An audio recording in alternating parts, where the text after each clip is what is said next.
या सहरसा के मिथिलांचल में अंतर है, तो हमें कोई मिथिला रीजन नहीं, लेकिन फेरी वाला मिथिला रीजन है खगड़िया, वहां से बिलोंग करे छे। मिथिला के एक तरह के मिक्सचर है। तो सबसे पहला तो यहाँ उपस्थित माननीय कुलपति महोदय, पूर्व कुलपति महोदय मित्र अभिषेक मिश्रा जी, सौराष्ट्र संस्थान के अध्यक्ष जी, यहाँ की सभी माननीय प्रतिनिधिगण, सारे आमजन, प्रेस मीडिया के बंधुगण, सबका आज एक मिथिला के महान ऐतिहासिक और एक सांस्कृतिक परंपरा के जे सौराष्ट्र सभा से सबका स्वागत करे छी, अभिनंदन करे छी। दू तीन मोटा मोटा बात अभी अध्यक्ष जी कहलखिन कि एक मिथिला के सांस्कृतिक क्षेत्र है, हमर सबके दायित्व है, प्रशासनिक अधिकारी के रूप में हमर डबल दायित्व है कि क्षेत्र के विकास के कुछ करल जाए। कुछ तकनीकी एक दो समस्या है, जेना कि भूमि के भीतर है, महाराज के है और सरकार के नहीं है, अहाँ सब ट्रस्ट बनाए और ट्रस्ट एक पब्लिक टाइप के चीज है, तब लोग भूमि कुछ योजना में आगे सके, चाहे आपके रिक्वेस्ट सब पर अतिक्रमण भी हटा सके। कुछ तकनीकी जो बाधा है वो हम अपना सब रिक्वेस्ट कर अगर दूर किया गए तब हम योगदान कर सके।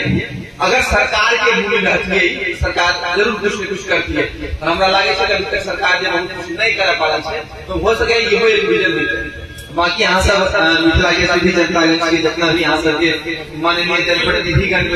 उनका से रिक्वेस्ट किया गया है, कुछ भी छोटा छोटा चीज जैसे कभी पहले शायद कोनो पुस्तकालय रहे आसपास में हमारा कहीं का फाइल में लिखल रहे, यहाँ कहाँ बना बगल में यहाँ विनोद नरेश अच्छा उधर का था। तो इस टाइप से ही कुछ चीजें जो है जो कि करवाई गई है। दूसरा की ये परंपरा जहाँ की बहुत पुराना है, तकनीकी या अन्य कारण से कम्युनिकेशन के पहले साधन नहीं रहे, अब कम्युनिकेशन के बहुत सारा साधन रहे, टेलीफोन, वेबसाइट का, अखबार के माध्यम से, तो ये लेकिन सब के पुराना परंपरा है। हम बचपन बिहार बोर्ड की किताब बिहार की सांस्कृतिक परंपरा में रहे, हमें किताब में पढ़ने रही सब पहले, कभी अब याद नहीं पढ़ने कि मिथिला में एक सौराष्ट्र सभागाछी, सौराष्ट्र सभागाछी लगता है, इतने लोग जुड़ते हैं वहाँ, इस टाइप के चीज होता है। लेकिन अब चीज का मॉडर्न जमाना है तो मॉडर्न तरीका से खड़ा है, सिर्फ जे पर्पस तो हो उतने तक नहीं सीमित रहे, जे विषय है ओकरा हम अपना सब विस्तार हम सब कर सके। जैसे कि पिछली बार एक बड़ा अच्छा परंपरा मिल रहा है कि 11 लाख शिवलिंग का, सॉरी 1.25 करोड़ शिवलिंग का, तो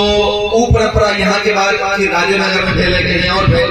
तो सिर्फ दिखावटी के माध्यम नहीं रह जाए, कोई के माध्यम से अपन मिथिला संस्कृति, मिथिला संस्कार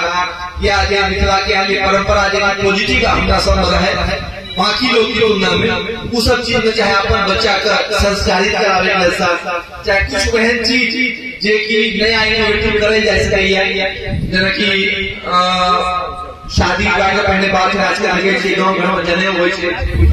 घरे घर में जनेऊ होते और बहुत खर्च लगे अहाँ सब इहो कर सके, एक सामूहिक जनेऊ परंपरा शुरुआत कर सके। कोई सिंगल व्यक्ति अगर कोई अपने घर में जनेऊ करते हैं तो लाख 2 लाख 4 लाख 5 लाख खर्च हो जाए। अगर सामूहिक 100-200 हजार परिवार के साथ हो जाए तो वैसे एक खर्च हो यहाँ से हम कुछ सोचे की करें जा सके, करवे जैसे कैसे कहने की पहले के जमाना अलग है, आज जमाना बहुत तरह के चेंजेज है, तो अपना समय के साथ माननीय शंकराचार्य जी छतनी इनका सब रिक्वेस्ट क्षमा चाहेंगे अगर हमें सुझाव कुछ अगर अतिरिक्त या हम माफ कर कुछ अतिरिक्त नहीं मिले तो कुछ वैसे चीज करें जाए ताकि नए संदर्भ में भी ये सभागाछी, ये जगह, ये परंपरा प्रासंगिक,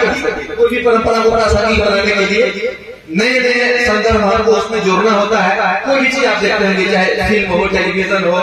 सीरियल्स हो, हर चीज चेंज हो चुका है। खाने में भी नया नया 40-20 प्रकार का बनता है, पहले बनता था क्योंकि अब एक रास्ता आ जाती है, बहुत सारे एक करते करते हमारी यहाँ की से करते रहे और यहाँ की अगर हमारा काज में जरूर हमारा बजेगा, कभी कभी हमारा कुछ कभी काज बजेबो के लिए हमारा जे हुआ पहले हमें करबो के लिए। और इनका कहते पहली यात्रा नहीं है, हमारी तीसरी यात्रा है हमें अपने समझने के लिए यहाँ और वह प्रोग्राम में पंडा जी भेटल छथिन जी में पूजा करना छथिन वहां पर तो फिर लगातार हम एते रहते जे सब इश्यू छै हम सब ज्ञान छै अहाँ सब जना डिमांड हो हिसाब से सहयोग करू।